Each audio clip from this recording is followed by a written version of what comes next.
didn't bother them or anything like that. And one day I took my sister out because I was like a latchkey kid. You know, my both parents worked and everything like that. And I took my sister out, and she was playing in the playground, and I took the cards with me, and I'm just like dicking around with them. I'm looking at them because they're interesting because they didn't look like the cards that I'm used to looking at. And the neighborhood bully came up and whatnot. You know, him and his brother came up and was like, "What are you doing?" And I'm like, "Well, these are cards," and I'm just looking at them. They say, "Well, those don't look like any type of cards we've ever seen. What are you doing with them?" So, well, I don't know. You're supposed to be able to tell the future with them. I was like, but I don't really, know. And it's like, well, tell our future. And I was like, no, you don't understand. I don't know what I'm doing with these things. I just got them. And they looked at me like, no, tell our future.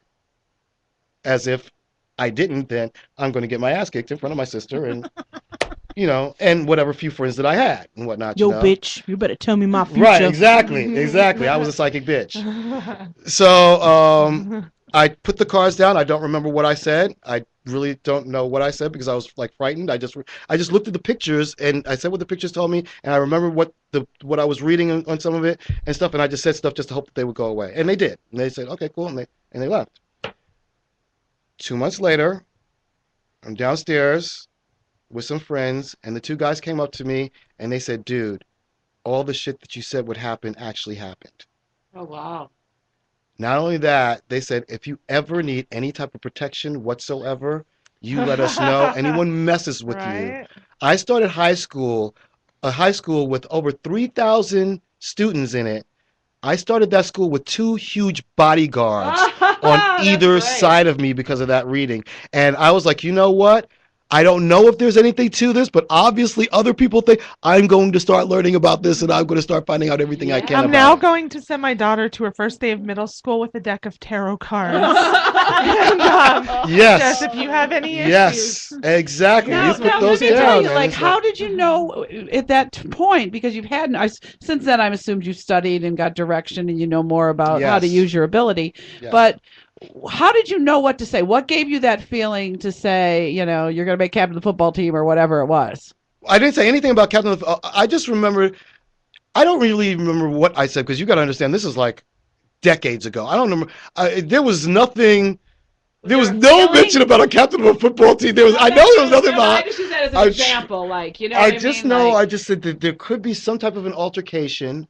I said there could be some type of altercation. What were you feeling when you said that stuff? Or did it just I was flowed? feeling panicked. I was feeling like I'm gonna panicked. get the shit beat out of me. Please leave me alone. I was feeling like I hope that because I was feeling like I don't know if I say the wrong thing and these guys get mad at me. There's just me and I can't take care of my sister. There's no way I can. I mean, literally. Right. I don't know what it was that I said. All I know is that they came back to me and it was like 2 months had passed and they came up to me and said, "Dude, the things you said actually happened." Wow. And if you ever need anything, you let us know. Wow. Now, so that after that, you're like, okay, there must be something to this. So where did you seek education from there? From there, it was really difficult the first couple of years because this was at a time period when Wicca was just being discovered. Okay. Wicca was just being rediscovered, actually. And so you really didn't have anyone who was teaching. Everyone was going based on what they had learned in the olden times and was trying to bring that back. And so everyone was like their own teachers. It was like, yeah, there are books out there. There was no Hogwarts, okay? Right. There's no Hogwarts, but there are books, and if you want to. And so one of the good things about going to school in New York City is that the libraries were huge. Right. And if you had a desire, and I love to read, love reading, and so I just went and read book after book after book. One of my favorite authors at the time was Eaton Gray. She had written so many books on the tarot.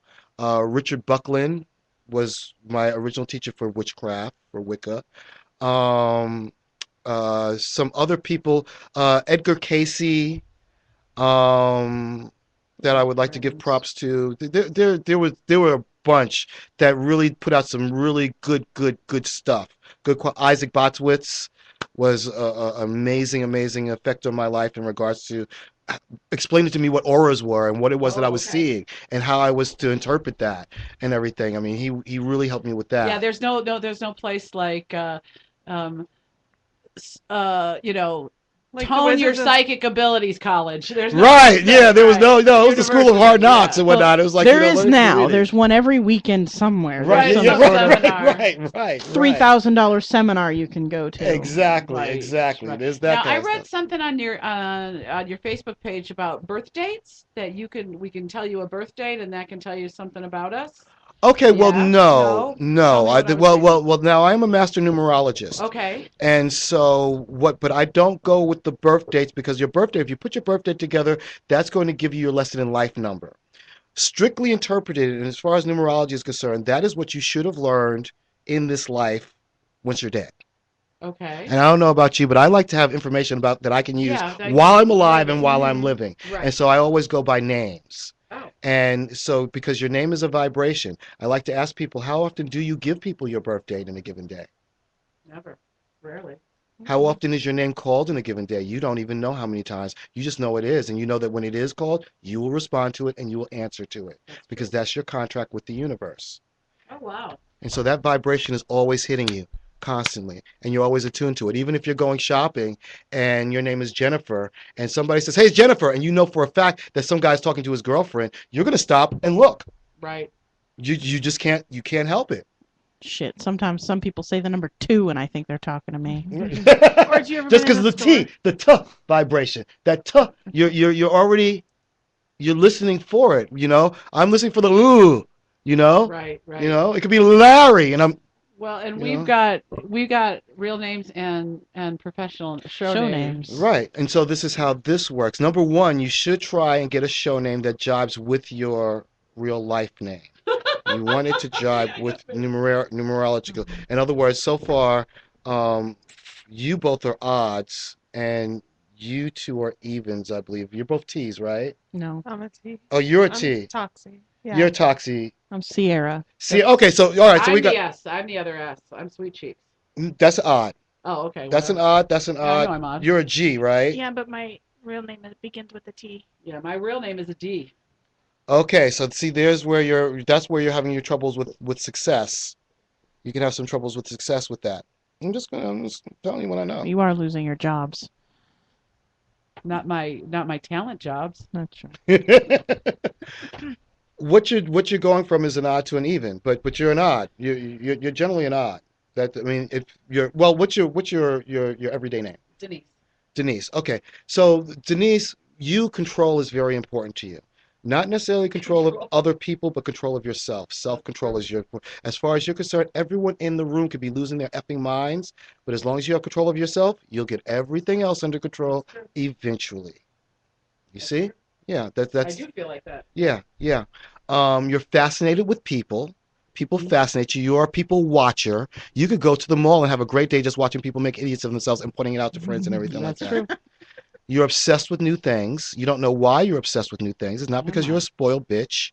It's because you like to know anything that catches your eye, you want to be able to talk about it and you want to be able to tell your friends, you know what, that's something you need to get. You need to have that. Or this is shitty and I don't even know why they even made this shit or whether or not that is even around. I don't know about that, considering I have the oldest phone on the planet.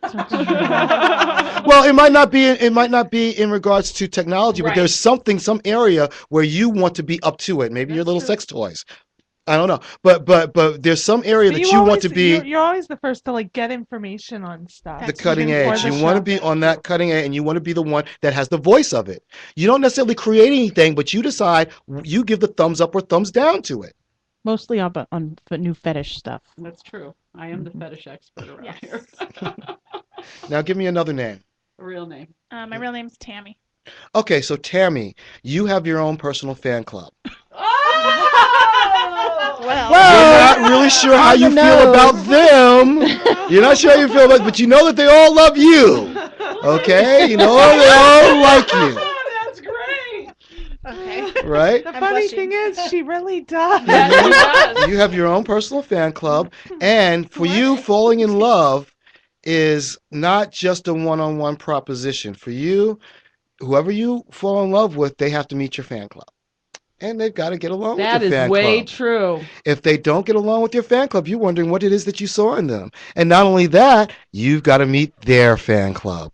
And you got to know what's going on around behind them. Because if you don't like what's going on around them, behind them, again, you're wondering what it is that you saw in them. Oh, There's a lot of people you got to worry about. You know, That's too much work. It's funny because Stay single. one of Too my much exes work. told me once, I feel sometimes I'm not dating you, but I'm dating all your friends. Right, right, yeah. Was Bitch, one you of What are. Bitch, you are. That's kind of how you roll. Now, you pride yourself on knowing you. You do pride yourself on knowing yourself. I could ask you 5 questions in rapid succession. Do you want to do this? Do you want to do this? Do you want to do this? And you'll give me yes, no, yes, no, yes, no, yes, no, really just as quickly.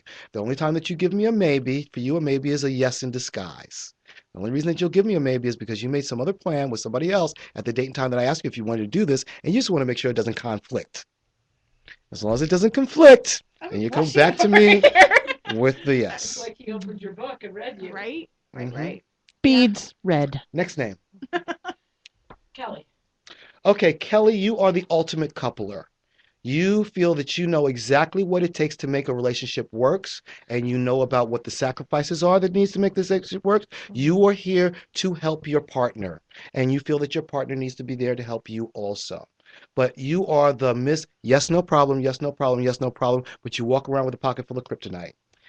Any person that wants to be involved with you in an intimate relationship needs never tell you the word no ever in their life. If they ever tell you the word no, they will see a side of you that they have never ever seen, and they will be wondering if they have started dating the Stepford child.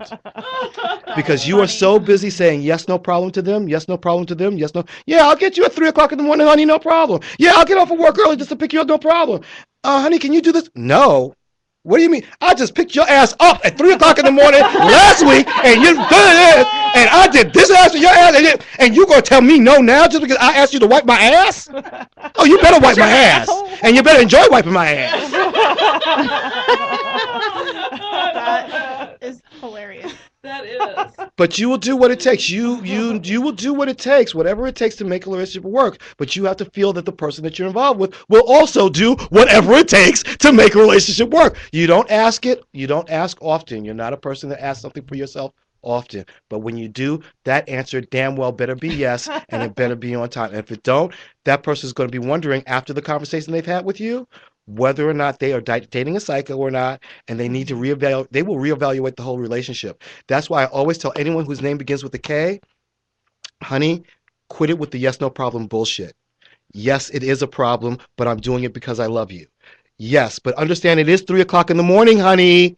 Yes, I'm going to do this, but it's 3 o'clock in the morning, and it's a pain in my butt. But yeah, for you, I'll do it. Let people know when it's on your mind. Don't come back with, and 3 years ago I did this shit. Because they'll see a side of you that they never ever expected, and you don't even like. It's a side of you that you don't even like, and you don't even like to let out. But when it gets let out, once the cat's out of the bag, I don't know the names of these 2 dogs. I don't know how to call them back, but once they're out there, they're out there. Funny. Now, which name are you going to give him? Well, see, that's Your the birth question. name. I was born with both names. I have a first name and a middle name. I do not go by my first name. And my own grandmother calls me by my middle name. Okay, so that means, this is the law about names. This is what goes on with names, okay? Whatever your birth name is, if you don't use it, it takes about 7 years for it to fall off. And then it's another 7 years for the other name to come in. This is why when I talk to women, you notice that men are the predominant species when it comes to changing their first name. Really? Women are the predominant species when it comes to changing their last name. Mhm. Okay, like for example, a man that's going through a rite of passage, like in Islam, for example, you get to a certain age, you get to pick your name Okay. that you wish to be called with, because you are now a man and you are to be respected. And so now you determine what you want to be called by. Even in American culture, he can be Boomer up until his 16th birthday. We all called him Boomer. Now he's like, no, don't call me Boomer, call me David. Right. Mm-hmm. And everyone stops, and Boomer dies. David is now given birth to, right? Okay. So with women, I always advise women, if they're going to get married, don't give up your last name. If anything, if you really, really love the guy and you really, really love the name, hyphenate it. See, I gave up my name, got divorced, and kept the name. Okay, well, kept that's his okay. last name. That's okay. Oh, okay. Because you're keeping the vibration steady. You're not creating a choppy vibration. What some women who actually later on in life become psychos and wondering why they're so effing psycho is because they had their maiden name. Then they gave up their maiden name. They were married to a guy. The marriage lasted 5 years to realize that he was an asshole. Then they got divorced. So now that name's falling off because they decided they were going to put that new name back in. The old name didn't even get a chance to. And then they meet another guy. They meet that guy. They fall in love with him 3 years later. They get married to him. They get married to him. Now these two names are still trying to come in and come out. And while she's trying to push another name in, well, he turns out to be a jerk 3 years later. Oh, okay. The Okay? 2 marriages in 10 years doesn't qualify. It's just the name changes. It's the name changes. It is the name change. It's the vibrations So that what you are name should responding she to. give you to? Well, I have been my middle name since before junior high school. Then All right, that so is that's your your name. name. That Okay. other name has fallen off.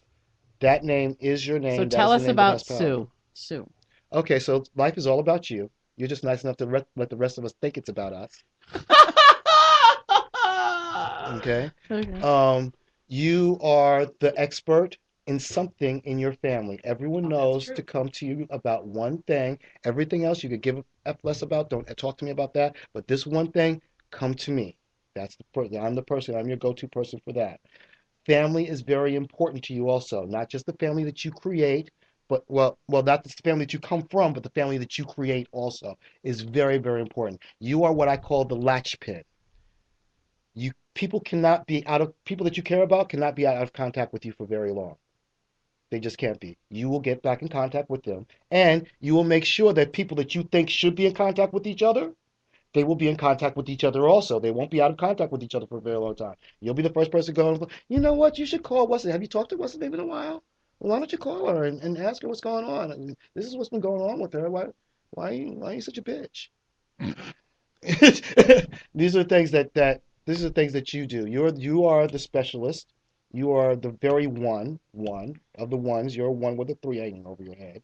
So these type of issues of keeping that group together. You are also what I call you want to be the guardian at the gate. You're not like the guardian at the gate, but you want to be the guardian at the gate. So anyone that's new into the family, they ain't really into the family until they met you. Once they met you and then you've given the thumbs up, now they're in the family. I don't care how long they've been married to whoever. That's true because when your family does finally get off whatever horse they're on and come together, it's you that have worked it out. The Usually. details. Yeah, like it's at this house or we're going to do this for dinner or they'll say, "What do you want to do for this holiday?" and you're the one that throws it all together. Usually. Yeah, that's true about her And family. even like our family here, I kind of felt like even when I came in, it was kind of like you were like, I don't know. Well, I because just she's felt been like, here the longest than any Yeah, of us. you- so, I am yeah. very protective And I'm of this. and I'm a bossy bitch, Mhm. but she's the protector of the techno stuff. Mm-hmm. No. well, I was gonna say, yeah, she's the technology guru. Yeah, she's the technology guru. Well, we're going to take a break. It's 8:00. You're staying with us, right, Locke? Because we are Sure. so enjoying this. Right and I'm on. going to get you to pull out that little fancy bag over here in a few minutes. Look at the Oh, cards. I'm Yeah. glad you clarified. Normally, when she says I'm going to get you to pull out, it doesn't end in bag. Well, sometimes it ends in bag, just not fancy bag. Right, that's true. You have been listening to the Curvaceous Bounty of Sin City. We'll be right back with more about our futures and what we're really like outside this studio. Be right back.